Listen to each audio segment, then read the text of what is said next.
Let them think you're simple. That was what the richest man in the territory said to his only daughter. She thought she had misheard him. "Father, why would I do that?" He never answered. He just took her hand and held it, the way he had when she was small. 3 days later, she stepped down from a coach, 400 miles from anyone who knew her face. $2 in her glove, a borrowed trunk, and a marriage contract she had signed, with a name that was not her own. They laughed at her in that town, said she couldn't count her own change, said the rancher who sent for her had been sold a fool. Every word of it was her father's doing. So why would a man who owned half a territory put his only child on a coach with nothing? And out of every man who came, asking who was the one he finally said yes to. This happened in the winter of 1888 in the Wyoming Territory. But to tell it right, we have to start 400 miles east of that town, in a valley where one man's fences ran farther than most men could ride in a day. They called Wade Mercer the Cattle King. That was not flattery. It was arithmetic. 11,000 head wore his brand. His fences ran 3 days east and 2 days north. He held paper on the freight line. He held a share of the bank in Laramie. And he held the water, which meant every small outfit in that basin had to come and ask him for it. He was 56 years old that winter, big through the shoulders still, gray coming in at the temples. And he had exactly one thing in the world he cared about. Her name was Josephine. She was 24. Dark hair she never could keep pinned. She had her mother's mouth and her father's stubbornness. That is a hard combination to live with. It is a harder one to argue with. She kept his books, not the tidy ones a bookkeeper keeps, the real ones, freight contracts, grazing leases, notes coming due. Mercer had taught her himself. He started when she was 9. "Why me?" she asked him once. "Mr. Cobb keeps the ledgers. Mr. Cobb works for me." So a man will lie to your face, he said. A ledger never will. And you'll want one thing in your life that can't lie to you. She could run a column of figures in her head faster than his court could on paper. At 19, she caught a hay contractor short-weighting them. 2 winters running, $11,000 of feed. She found it in the numbers, not the barn.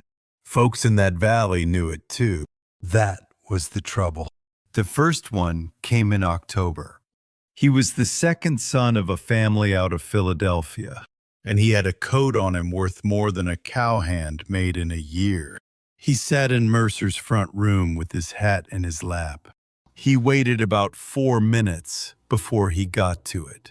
"They tell me the Mercer Range runs to the Sweetwater." "It does." "And the water rights with it?" Mercer set his cup down. "You've not asked after my daughter." The young man smiled. It was a good smile. He had likely practiced it. "I assume she'd be as fine as everything else here." Mercer looked at him a long moment. Then he stood up and thanked him for coming and walked him to the door himself. That was the whole of it. Josephine watched from the stairs. He was handsome, she said. He was a man taking inventory. After that, they came steady. All autumn, there was a cattle buyer out of Cheyenne who wanted to know how the estate was written. There was a lawyer who brought his own surveyor.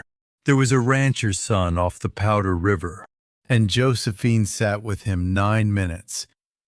And this is the whole of what he said to her. 11,000 head. Is that current?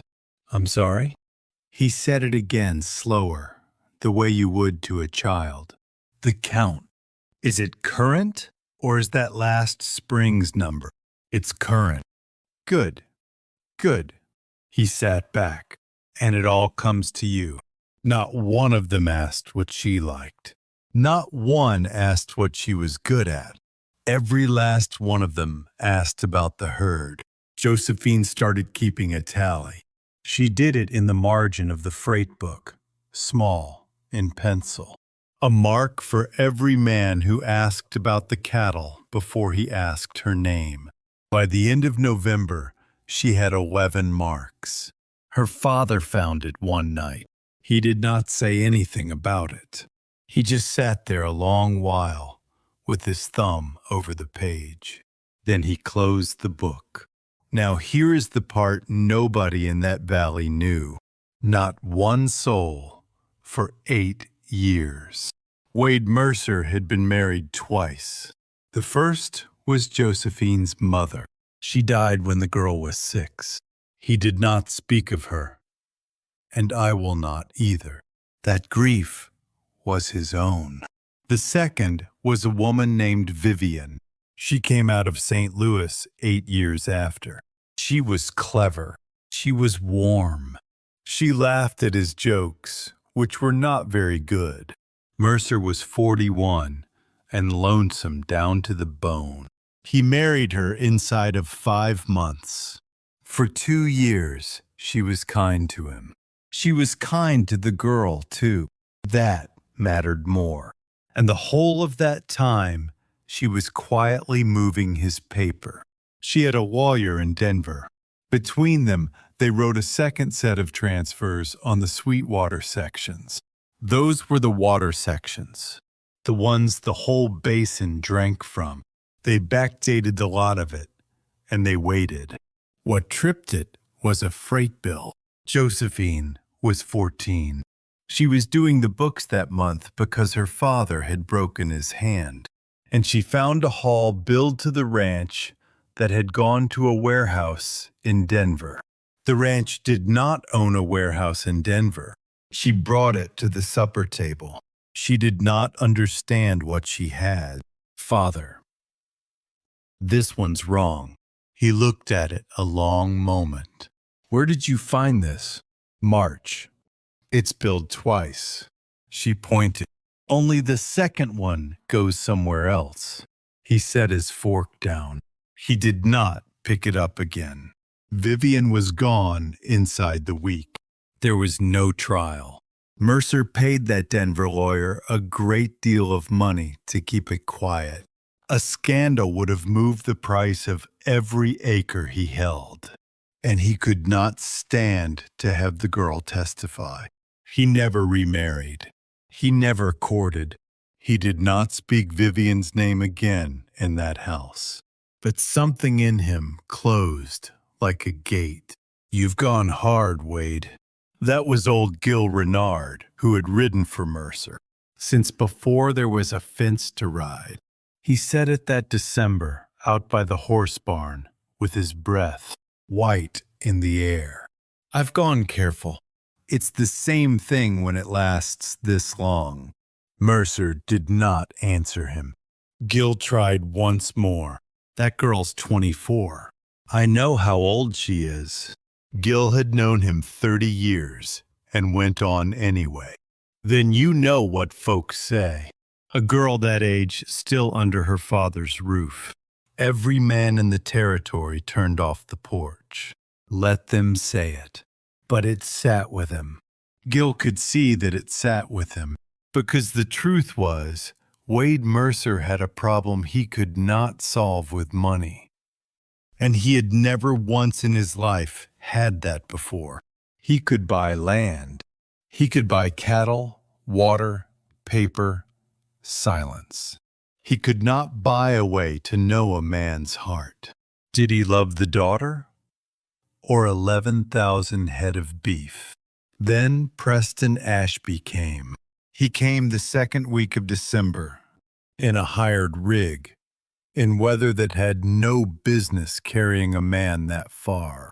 He was 32, dark, well-made, easy in his manner, Eastern money behind him, and a proposition in his pocket. A scheme to run refrigerated cars east out of Cheyenne. He talked well about it. He talked well about everything. And he did not ask about the cattle. He asked about Josephine. He asked what she read. He asked whether it was true she kept the books herself. He listened to the answers. And he asked another thing after, which is rarer than it sounds. He stayed 4 days. On the 3rd day, he found her in the office, with the freight ledger open. He did not make a joke about a woman with a pen. He pulled a chair around and asked her to show him how the grazing leases ran. By the 4th day, Mercer had begun, cautiously, to hope. It was Josephine who found it. Of course it was. Ashby had left a folio on the desk in the front room, samples, he'd said, of the car company's prospectus. She was moving it to make space. The string came loose. A second set of pages slid out onto the floor. They were not a prospectus. They were a schedule of the Mercer holdings. Every section, every water right, every note outstanding, and the date it fell due. It was in a Denver hand, and it was 6 months old, which meant Preston Ashby had known exactly what her father owned before he ever laid eyes on her. She stood in the cold front room and read it twice. And then she understood. The only man who ever asked what she read was the first one, smart enough to do his homework. She did not cry. She was Wade Mercer's daughter. She put the pages back. She tied the string the way she'd found it.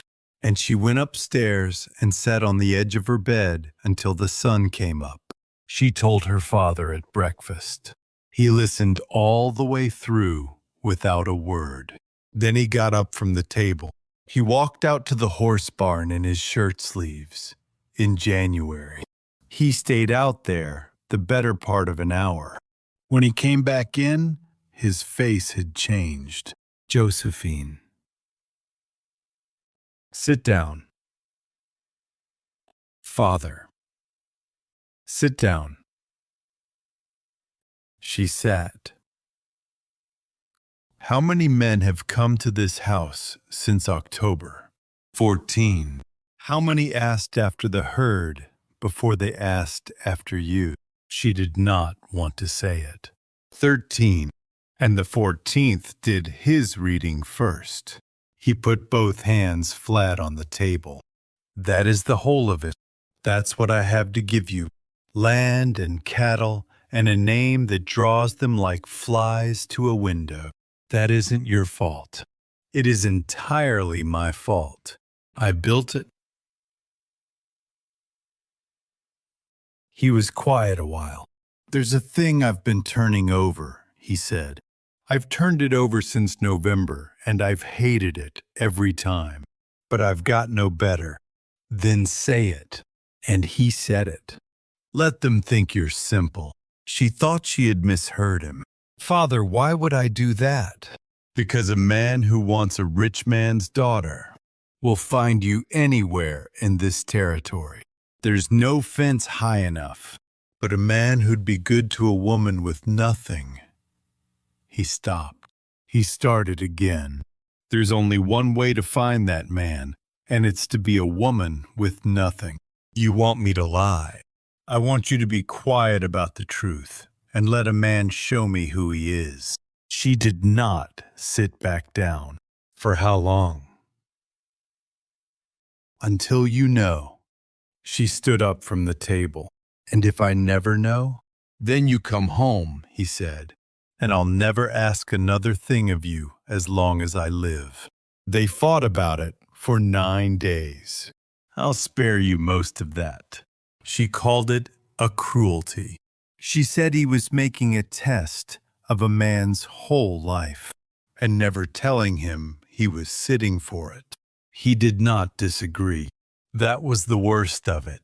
He did not disagree with a word. She said, and he did not change his mind either. What turned her was not an argument. It was that she went into the office on the 10th morning. She looked at that pencil tally in the margin of the freight book. 14 marks now. And she understood why she had kept it for 2 months. Some part of her had been asking the same question her father was asking. She had just never said it out loud. She found him in the barn. Where? She said. He had it all worked out. He'd had it worked out for weeks. There was an advertisement he'd been shown in a Cheyenne paper. A rancher up north in a valley called Sage Crossing was looking for a wife. Not a fortune, not a match. A wife. The notice said he had 400 acres and a debt on them, and that he could not offer much beyond a roof and honest work. Mercer had read it 11 times. "You'll write to him," he said. "You'll use your mother's name, Ames. And if he's a brute, then you'll be on the next coach. And I'll come north myself, and we'll have a conversation, he and I." He folded the advertisement and put it in front of her. "And the rest of it? You can read and cipher better than any clerk I ever hired. So don't. Not in front of anybody. Not once." She looked at him. "You want me to be a fool for a stranger.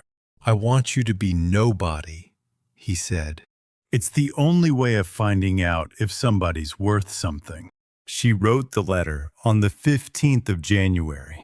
She signed it Joe Ames. She said she was 24 and healthy and willing to work, and that she had no money and no family to speak of. She said she was not much for letters. That last part cost her more than the rest of it together. The answer came back in 11 days. It was short. The hand was plain and a little cramped, like a man who did not write often and wanted to get it right. "Miss Ames, I have a house, and it is warm. I have 400 acres and a note against them. I will not lie to you about the note. If you come, you should know the work is hard, and I am poor company. But nobody in this house will ever raise a hand to you. N. Ward." She read it 4 times. "Well," her father said. "He told me about the debt." She folded it. "Nobody's told me the bad part first in my whole life." They put her on the northbound coach on the 3rd of February. She had a borrowed trunk with a broken latch. She had a plain gray dress and a wool shawl and boots that had been worn by somebody else first, because a woman with nothing does not arrive in new boots. And she had $2, which her father put into her glove himself. He did not make a speech. Wade Mercer was not a man for speeches.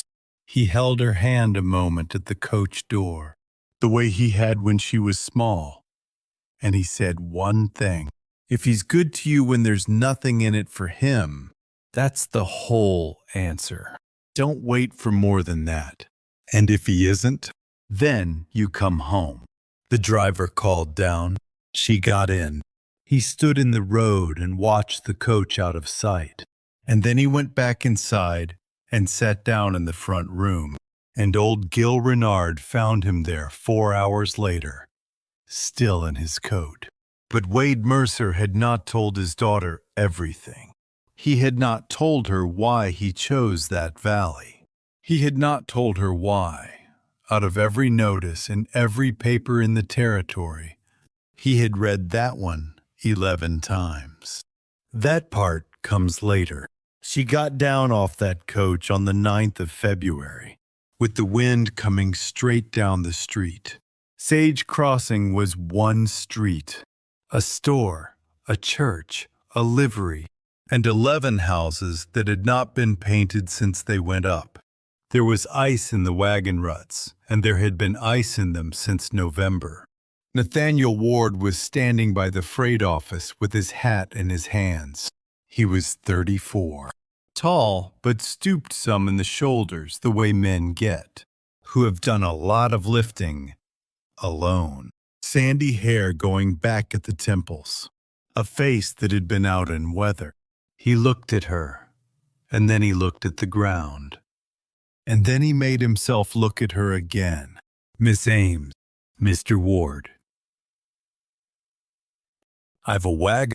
He stopped. He started over. It's cold. There's a blanket in it. I should have said that first. That was the first thing Nathaniel Ward ever said to her, and she thought about it for a long time afterward. They were married 4 days later by a circuit preacher who had 2 other stops that afternoon. There were 3 people in that church, Ward and Joe, and old Bo Tilley, who had ridden 4. Ward's father and now rode for Ward, mostly because he had nowhere else to be. Ward had no ring. He said so ahead of time, in the wagon, so she would not be surprised in front of the preacher. I can get one by summer. I don't need one.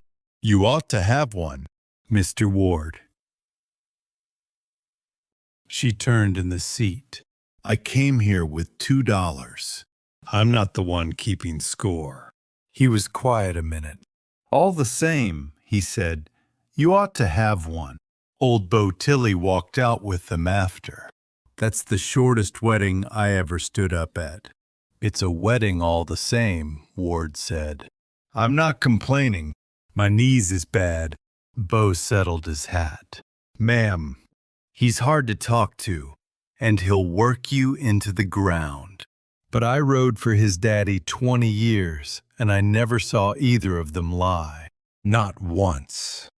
Bo, well, it's true. He climbed up on the wagon. She ought to know what she's got. Nobody else is going to tell her.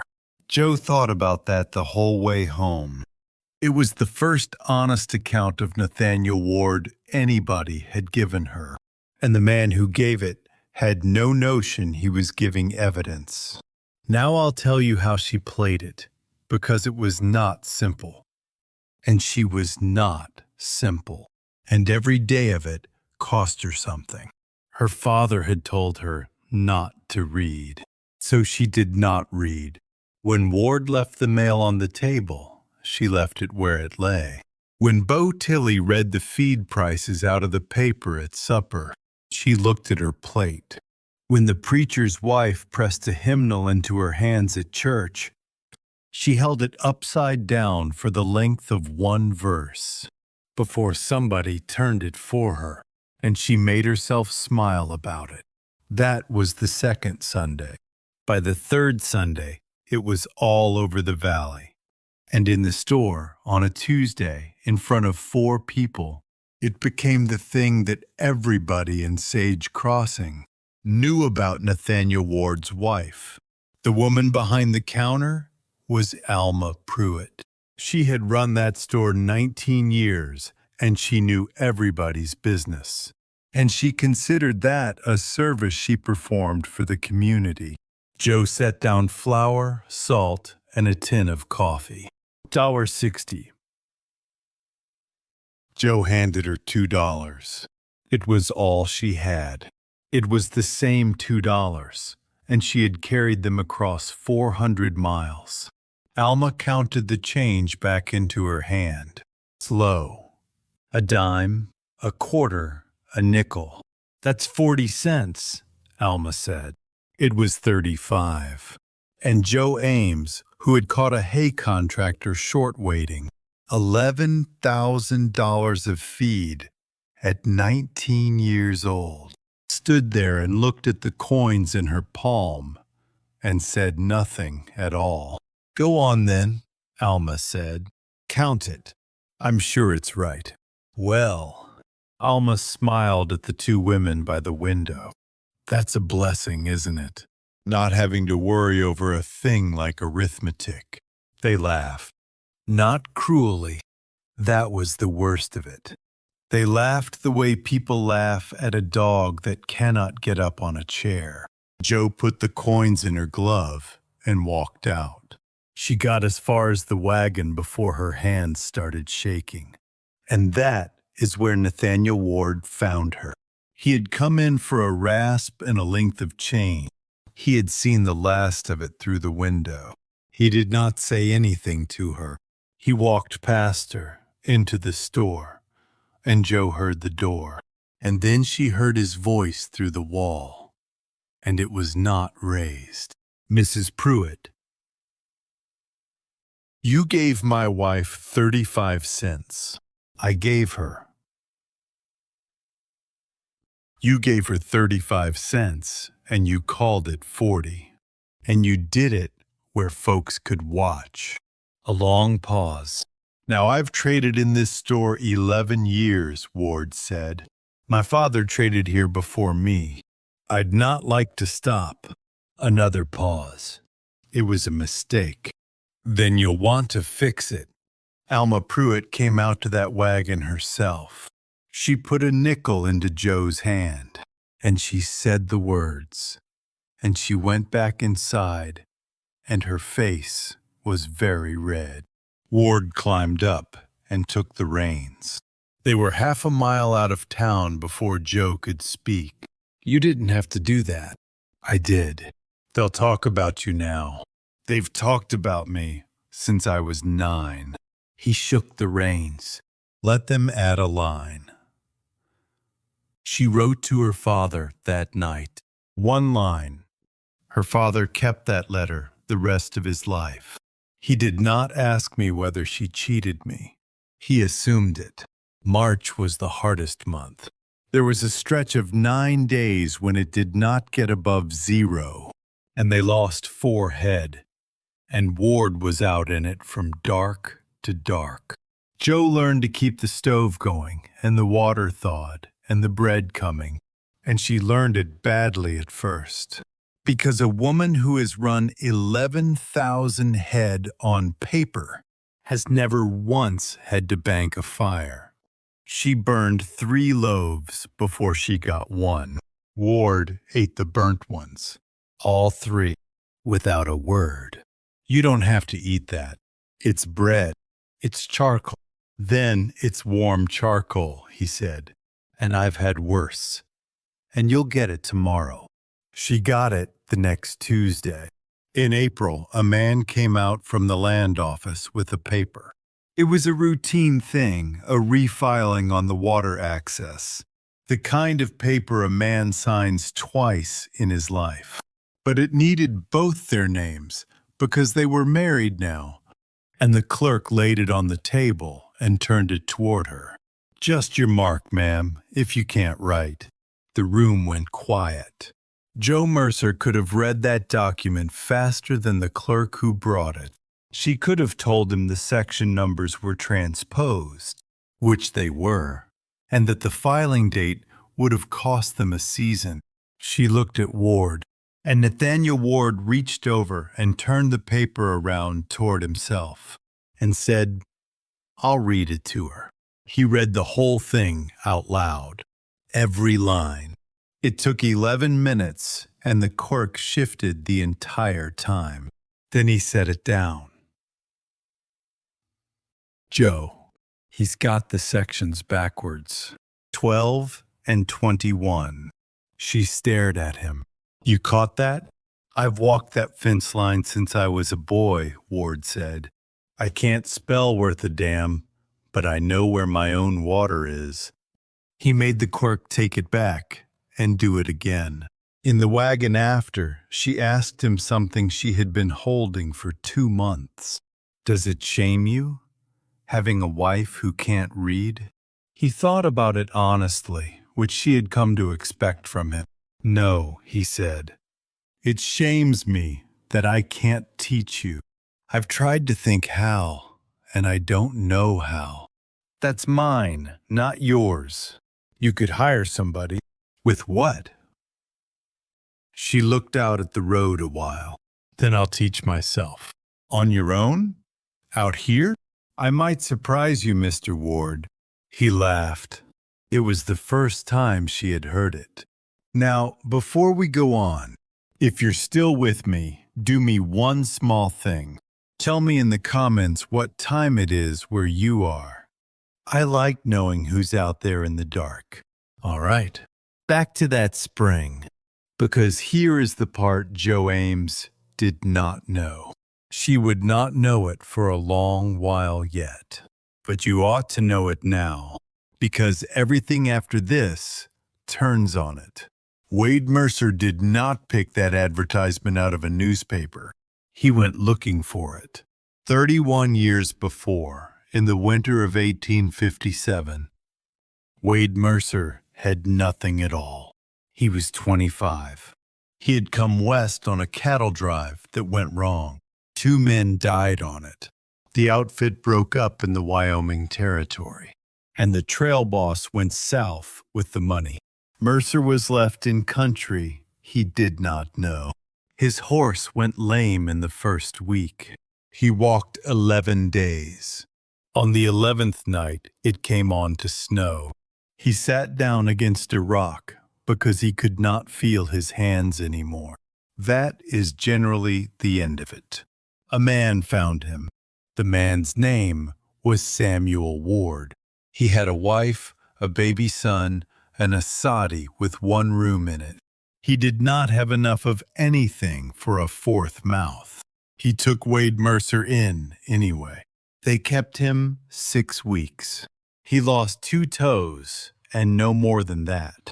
When he could walk, Samuel Ward gave him a coat, a horse he could not spare, and $11, which was, near as Mercer could figure later, every cent in that house. I'll pay it back. You won't. I will. Tell me where to send it. And Samuel Ward said a thing that Wade Mercer carried the rest of his life. Don't pay me. I've no use for it. He put the coat in Mercer's hands. Pay whoever's sitting where you were sitting. He meant to go back. That is what he always said afterward. I believe him. I've known a great many men who meant to go back. But he went south, and the cattle turned, and the years came on fast. The way they do when a man is winning. 5 years. 10. He had a wife by then. A daughter. 11,000 head. And a name.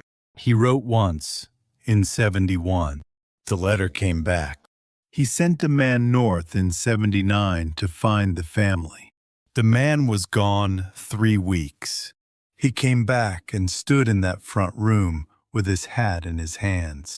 Samuel Ward's dead, sir. Lung sickness, 2 winters back. And the wife? Gone the year after. Mercer was quiet a moment. Was there anybody left? A boy. Grown now. He's got the place. The man shifted. And the debt on it. The boy was Nathaniel. Wade Mercer sat with that a long while. And then, God forgive him, he did nothing. Because what do you send a grown man whose father saved your life? Money? He'd have thrown it in the road. And Mercer knew, all the way down, what going north would cost him. He would have to stand in that soddy door. He would have to say out loud that he had waited 22 years. So he kept track instead, quietly. The way rich men do. He knew when the note came due on those 400 acres. He knew when the bank in Cheyenne moved it. And that January, he knew. Nathaniel Ward had put a notice in the paper for a wife. Because Wade Mercer had a man whose whole job was to tell him things like that. He read it 11 times. So when he told his daughter to be nobody, he was telling the truth. But it was not the whole truth. He was sending her to be tested, and he was sending her to be paid. He had found the one place on God's earth where that debt could be settled. Not in money, in something else. He did not tell a living soul, not even her. Old Gil Renard asked him about it once, that spring, out by the horse barn. "You've had a letter from her." "I have." "Well?" "She's all right." Mercer folded it away. "The man's all right. Then what's eating you?" And Wade Mercer said the only true thing he said out loud that whole year. "That he won't be," he said, "and that I'll have to choose between my girl and the last thing left of the man who saved my life." Preston Ashby came north in June. He had not gone away. Men like that rarely do. He spent 4 months in Cheyenne being pleasant to bankers. In that time, he learned 2 things. The first was that Wade Mercer's daughter had left the territory in February. The second was that she had left under a name that was not hers. He got that from a clerk at the coach office for $9. One booking, northbound, 3rd of February. J. Ames. And Preston Ashby had sat in that front room long enough to know one thing. Josephine Mercer's mother had been in Ames. He sat with the whiskey a long while, turning it over. Because a marriage contract signed under a false name is not a marriage at all. It is a fraud. And a fraud can be pulled apart in any courtroom in the territory by a man who knows how to hold the string. He did his reading first. He always did his reading first. Nathaniel Ward, Sage Crossing. 400 acres. One note against them, $1,100, held by the Stockman's Bank of Cheyenne. 2 payments behind after the March die-off.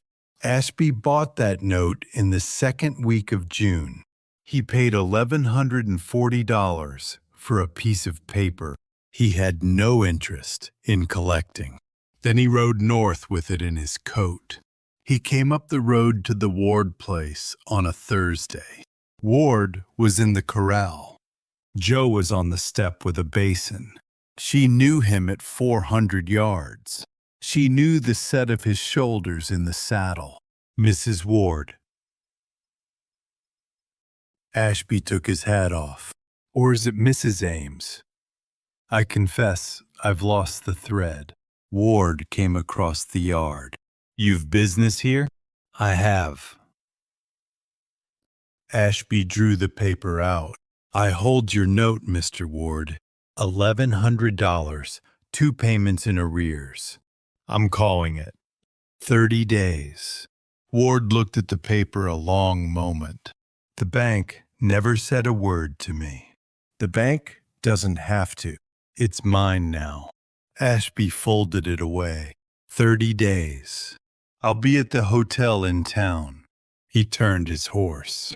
Then he stopped, and he looked back at Joe, and he smiled. "Do give my regards to your father."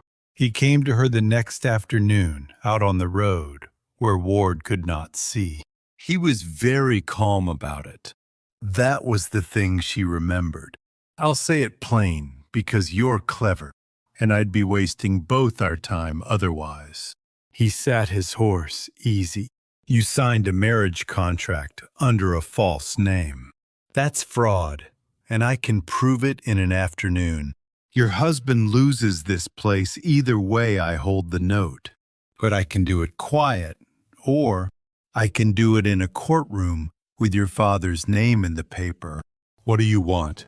Come back with me. Marry me properly.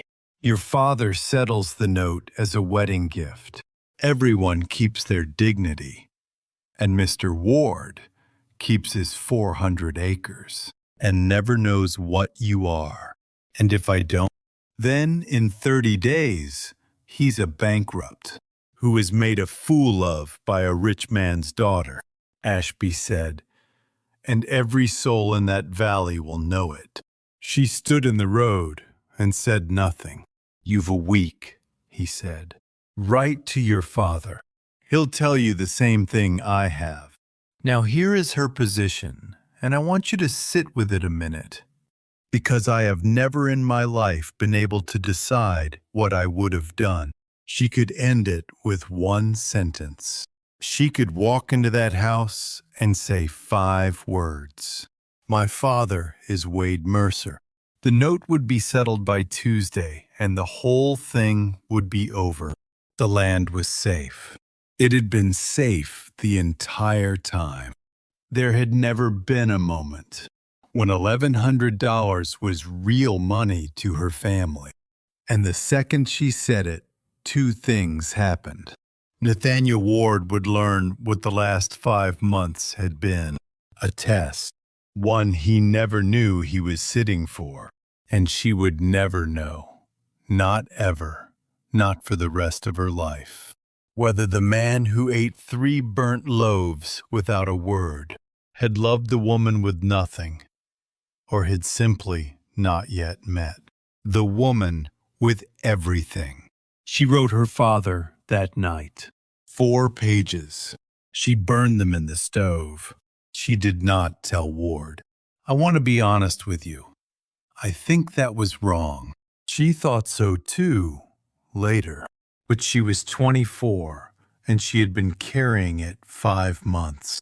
And she had begun, somewhere in there, to be afraid of losing him. For exactly the reason her father had built the whole thing to test.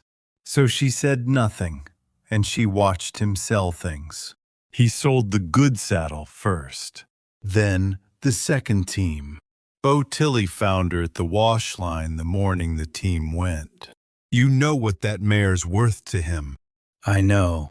His daddy raised her out of a mare he broke himself. Bo worked his jaw. He'll sell her Thursday. He's not said so, but he will. Can we stop it? No, ma'am. Bo picked up the basket. $1,100. Not unless you've got it in your apron. She did. That was the thing. She had it, and a great deal more. 400 miles away. She said, no. Ward rode into Cheyenne on the Thursday. He came back 3 days later without the mare. He stood in the yard a while before he came in. 1,400 short. Nathaniel, it's all right. He hung his hat up. Bo's got a cousin in Casper. I'll write him, and if the cousin says no, then I'll ask the next one. Nathaniel, Joe. He looked at her, and he was very tired. I've been broke before. I was 9 when my father died, and I was broke then, too. A man can live broke. Now what's for supper? He sat down at the table and put his face in his hands. Once. About 4 seconds. Then he took them away and did not do it again. Preston Ashby did not wait his week. He rode out on the 5th day, and he did not come to the house. He went to the corral where Ward was working, and he told him. He told him all of it. Slowly. He had rehearsed it. Wade Mercer. 11,000 head. The bank in Laramie. A daughter who kept the books herself. One who could run a column of figures faster than any clerk in the territory. A test set by a rich man on a poor one. She reads better than you do, Ward, he said. She's read every paper you've put in front of her.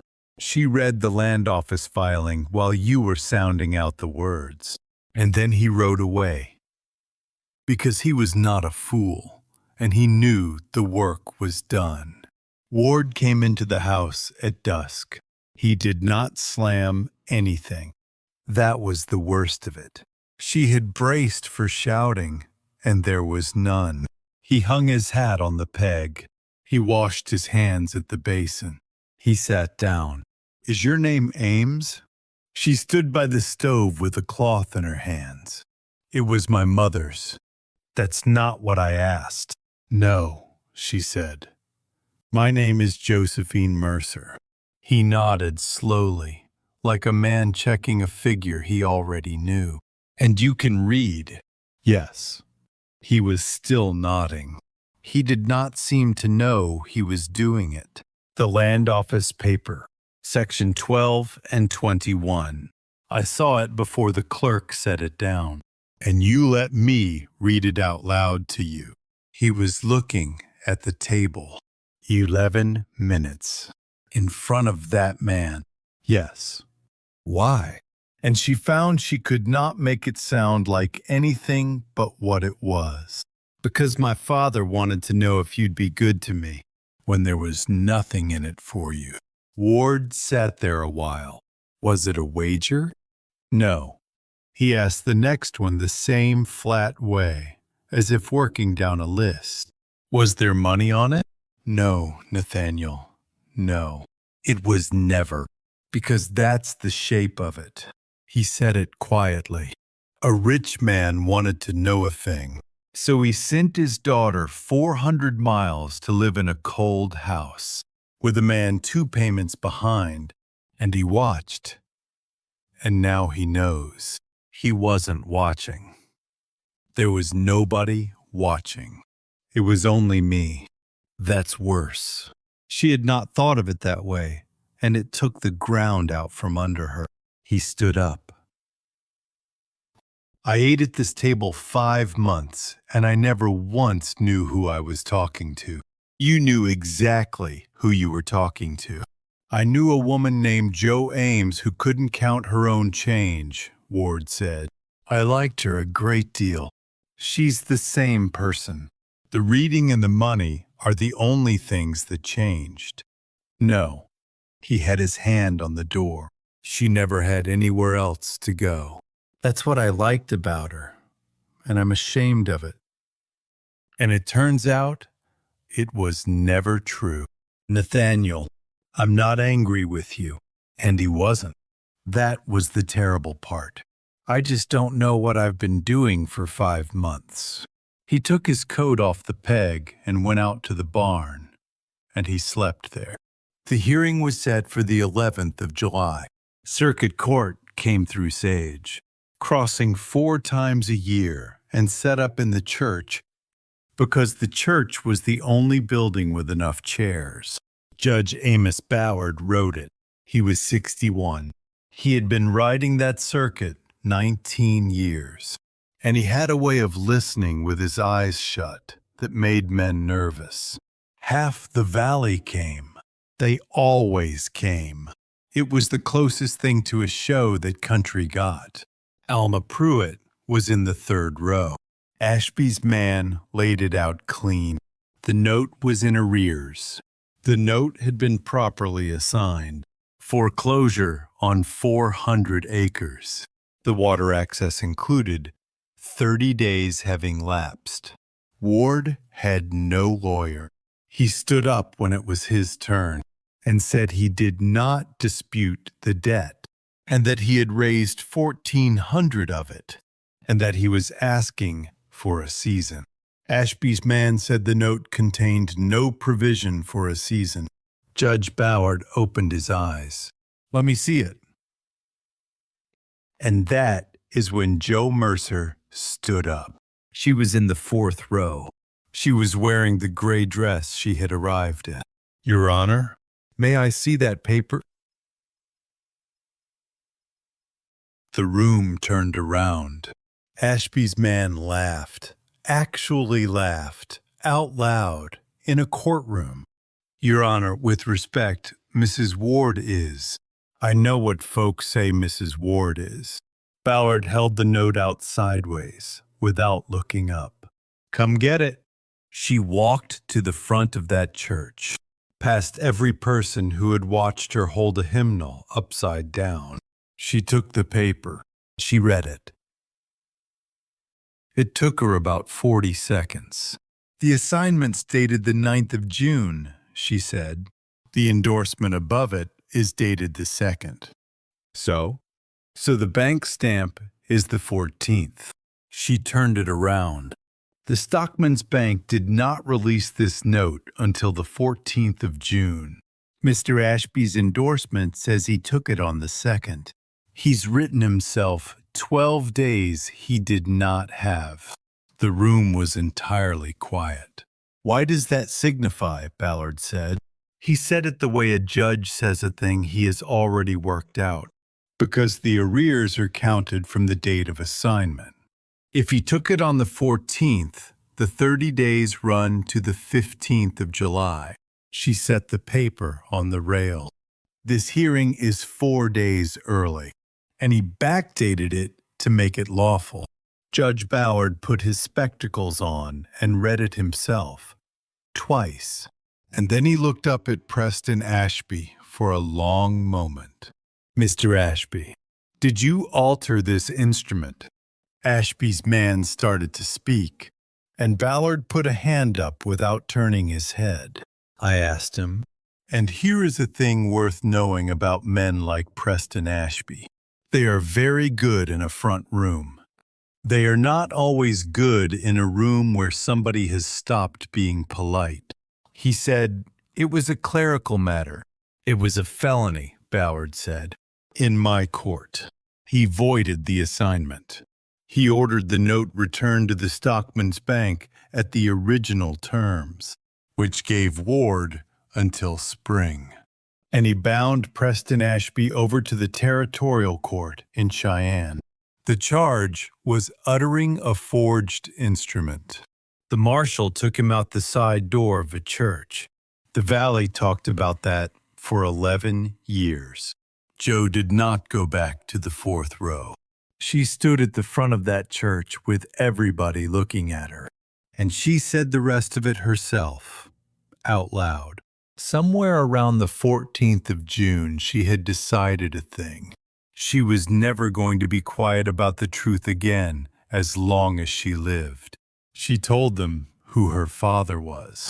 She told them why she had come and what she had been asked to do, and that she had done it, and that it had been a wrong thing to do, to a man who had never done a wrong thing to her. Then she turned around and looked at Nathaniel Ward. You said you liked a woman named Jo Ames who couldn't count her change. Her voice went. She wasn't a lie. She was the only part of me that never had to prove anything. Ward stood up. He crossed that church, and he did not say anything to her at all. He just took her hand in front of the whole valley, the way her father had at the coach door. Alma Pruitt cried. I am told she cried harder than anybody. Wade Mercer was standing at the back. He had come north in a hired rig. 400 miles. He got in during the second hour and stood against the wall, hat in his hands, like any other man. He waited until the church emptied out. Then he walked up the aisle to Nathaniel Ward and Wade Mercer, who owned 11,000 head and a share of a bank, stood in front of a man 2 payments behind on 400 acres, and he could not get the first word out. You'd be Samuel Ward's boy. Ward's face changed. You knew my father? In the winter of '57, I sat down in the snow because I couldn't feel my hands. Mercer's voice was not steady. Your father carried me 1.5 miles to a soddy with 1 room in it. He kept me 6 weeks. He had a wife and a baby, and not enough for any of it. Ward did not move. When I could walk, he gave me a coat and a horse he could not spare. And $11, which I found out later was every cent in that house.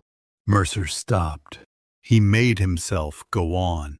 I asked him how I'd pay him back. He said, don't. He said, pay whoever's sitting where you were sitting. That's my mother used to say that. I meant to go back. Mercer said it very quietly. I meant to go back for 22 years.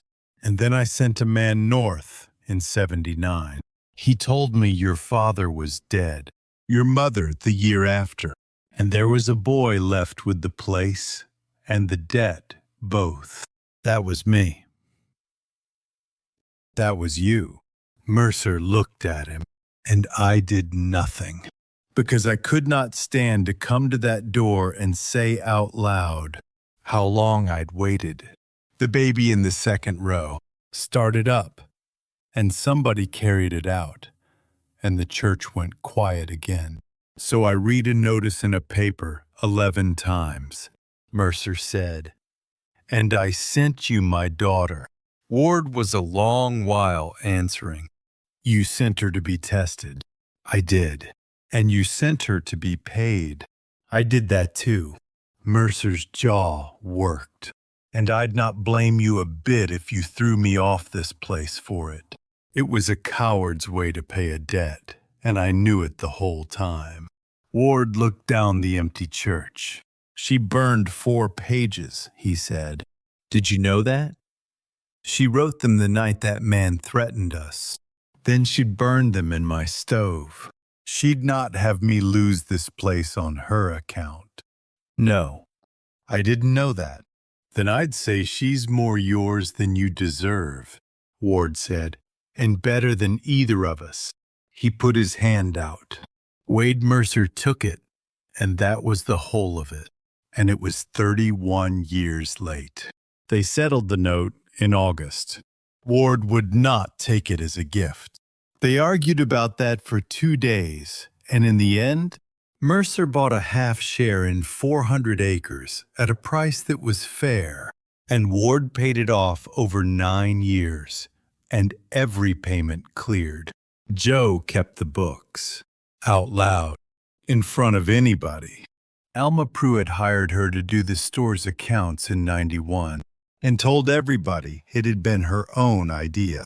There were 3 children. The oldest was a girl. They named her for a man neither of them had met, Samantha, for Samuel. And Wade Mercer held her on the porch of that house in the summer of 1893 and did not say much for a long while. He came north every year after. He never once came empty-handed, and he never once made a speech. And Josephine kept those $2. She never spent them. She had carried them 400 miles in her glove, and she put them in a tin on the shelf. And when her own daughter was old enough to ask, she took them down and told her the whole of it. The test, the lie. And the man who read a paper out loud for 11 minutes, so his wife would not be shamed in front of a clerk. Folks who hear this story always ask the same thing. They ask whether Wade Mercer was right. I don't know that he was. He was frightened. And a frightened man will build a very elaborate machine to keep from having to trust somebody. But here is the thing I keep coming back to. The test never proved anything about Nathaniel Ward. It only showed him. He'd have been the same man if nobody had ever been watching. That is rather the point of him. What that whole business proved was something about the man who built it. Because in the end, Wade Mercer did not get his answer out of a ledger. He got it from a burnt loaf of bread and 11 minutes of a man reading out loud. And he had to ride 400 miles. He had to stand in a church with his hat in his hands. Only then did he understand what he'd been shown. Some debts you cannot pay in money. You can only pay them forward to whoever is sitting where you were sitting. That is what Samuel Ward said in a one-room soddy in the winter of '57. I'd say it held up. Now let me ask you something. What would you have done standing in that road with Preston Ashby? Would you have told your husband the truth that night? Or would you have burned those 4 pages the same as she did? Tell me down in the comments. I read every one. Rest easy now.